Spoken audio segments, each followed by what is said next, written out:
আসসালামু আলাইকুম। সত্যিকার অর্থে ভালো সে মানুষ যে সত্য কথা বলে বা সত্যের দিকে চলে। আসলে সত্যিকার অর্থে সত্যিই মুক্তি, এটা আমরা প্রত্যেকে জানি। কিন্তু প্রত্যেকে জানার সত্ত্বেও আমরা এইসব বিষয়গুলো উপলব্ধি বা অনুমান করি না, বা বিষয়গুলো পরিলক্ষিত বা আমাদের ব্রেন্ডে ঢুকায় না।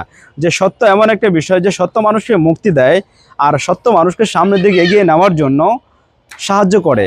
আর সত্য দ্বারা মানুষ ছোট থেকে অনেক উপরে উঠতে পারে। সত্য দ্বারা মানুষ সমাজে প্রতিটা মানুষের কাছে ভালো থাকে। সত্য দ্বারা একটা মানুষ পরিবারের কাছে ভালো থাকে। সত্য দ্বারা মানুষ সামনের দিকে অগ্রসর হতে পারে। আর মিথ্যার বিষয় এমনটা যে মিথ্যা প্রতিটা মানুষকে ধ্বংস করে দেয়। মিথ্যা দ্বারা আপনি সাময়িক সময় ভালো থাকতে পারবেন, কিন্তু সত্য দ্বারা আপনি অনেকটা সময় ভালো থাকতে পারেন।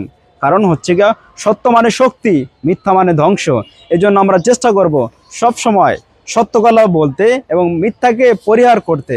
যদি এই বিষয়গুলো প্রতিটা মানুষের মধ্যে বা আমার বিরুদ্ধে বা আপনার বিরুদ্ধে আনতে পারেন, তাহলে আপনি কামিয়াবি বা প্রাকৃতিক বা একজন প্রকৃত মানুষ হিসেবে রূপান্তর হবেন। ধন্যবাদ সবাইকে।